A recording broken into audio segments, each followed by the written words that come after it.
Bueno, y pasamos ya a la página 388 a analizar un poco el punto 4 de producción política y relaciones internacionales. Dentro de lo que sería el régimen de Franco, este se puede dividir en tres etapas claramente diferenciadas.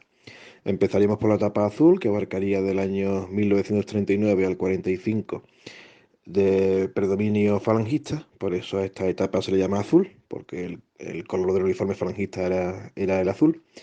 En segundo lugar, la época del aislamiento internacional, 1945 hasta el 53, cuando ningún país prácticamente del mundo reconocía a España y nos quedamos solos. Y el último, el del reconocimiento internacional, del 53 al 59, en el que ese aislamiento se consigue romper. Estas son las tres etapas dentro de lo que sería el primer franquismo. Bueno, como dijimos antes, la primera etapa del primer franquismo sería la conocida como la etapa azul por el predominio de la falange, cuyo uniforme era de ese color. Esta será la familia política preponderante durante esta etapa, aportando una mayoría de ministros al gobierno de Franco y ejerciendo una gran influencia en el régimen. Esto fue así porque la falange también había sido la que más había aportado en la victoria de la guerra civil. También eso explica la cercanía del régimen por aquel entonces con los fascismos italiano y alemán, a los que invitaba sin disimulo. Siguiendo el consejo de su ministro de Asuntos Exteriores y también cuñado, Ramón Serrano Suñer, Franco metió a España en el pacto anti-Comintern que se hizo contra la Unión Soviética y le ponía del lado de Italia y Alemania.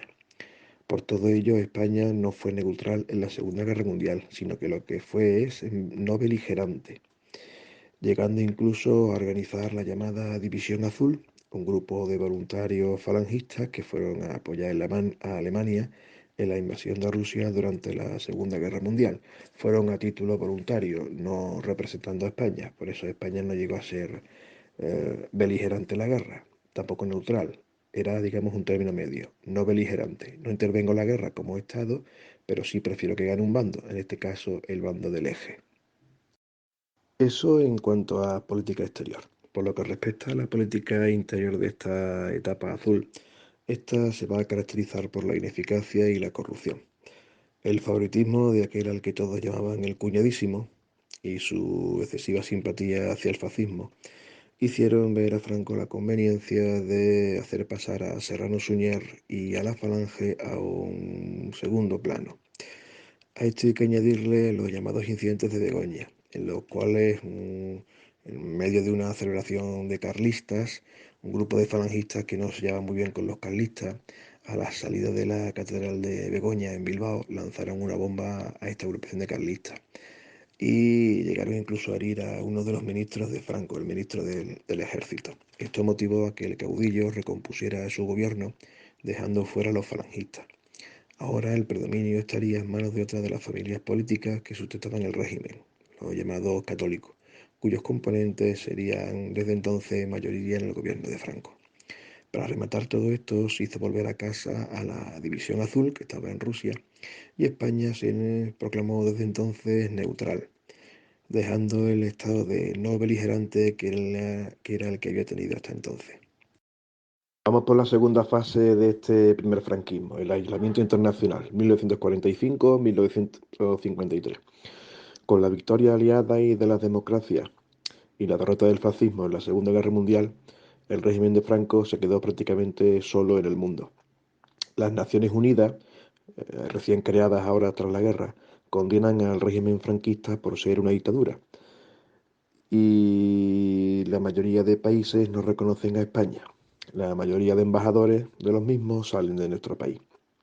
El aislamiento fue casi total. Únicamente la Portugal de Salazar, que era otro dictador, ciertos países iberoamericanos, destacando especialmente la Argentina de Juan y Eva Perón, y algunos árabes, mantenían relaciones diplomáticas con nuestro país. Encima, España quedó fuera del llamado Plan Marshall, un plan de ayuda económica organizada por los Estados Unidos para ayudar en la reconstrucción de una Europa destruida por la guerra y así evitar que por estos países se extendiera el comunismo, cosa que querían evitar los Estados Unidos, claro. España, aunque era anticomunista, también era una dictadura, por lo que Estados Unidos decidió dejar fuera a España de esta ayuda, de este plan Marshall. También se dejó fuera a España de la alianza militar que formó Estados Unidos, la OTAN, por si hacía falta enfrentarse a la Unión Soviética. Precisamente el inicio de esta Guerra Fría, ese conflicto diplomático, que nunca llegó a ser militar, afortunadamente, entre los Estados Unidos capitalistas y la Unión Soviética comunista, sirvió a España para romper su aislamiento. Como España era un estado anticomunista y su posición geoestratégica en el Mediterráneo era excelente, Estados Unidos pensó en acercarse a Franco para tener un aliado en la zona en caso de conflicto con los rusos. Así, al acercarse Estados Unidos a España, el resto de países aliados de los primeros también empezaron a entablar contacto con Franco. Incluso los Estados Unidos presionaron a la ONU para que admitiese a España en su organización años después. En cuanto a política interior, en estos años Franco volvió a introducir cambios en su gobierno. Ahora fueron mayoría en el mismo los llamados reformistas católicos, procedentes de la Asociación Católica Nacional de Propagandistas, la ACNP, llegando gente como Joaquín Ruiz Jiménez a la cartera de Educación. Esto no significaba en realidad grandes cambios, pero sí otorgaba al régimen cierta imagen de apertura, sobre todo si lo comparamos a cuando la preponderancia en el mismo la tenía la Falange. Por eso no dejó de haber, aunque todavía en pequeño número, ciertas protestas, pero que eran rápidamente reprimidas por la fuerza del orden público.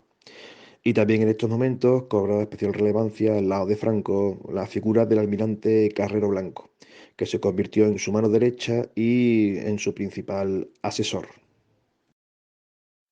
Vamos ya con el último apartado de este punto 4, el que sería el 4.3, el reconocimiento internacional del 53 al 59.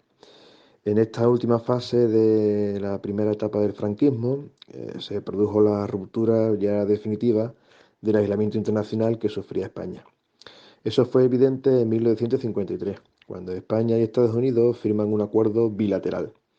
El presidente americano, Dwight Eisenhower, reconocía al régimen de Franco y le ayudaba a entrar con su influencia en organismos internacionales, y a cambio Franco le ayudaría en su conflicto diplomático con la Unión Soviética, lo que es la Guerra Fría, sobre todo dejando que los americanos instalaran bases militares, tanto aéreas como navales, en nuestro territorio, como en Rota, Morón o Torrejón de Ardoz.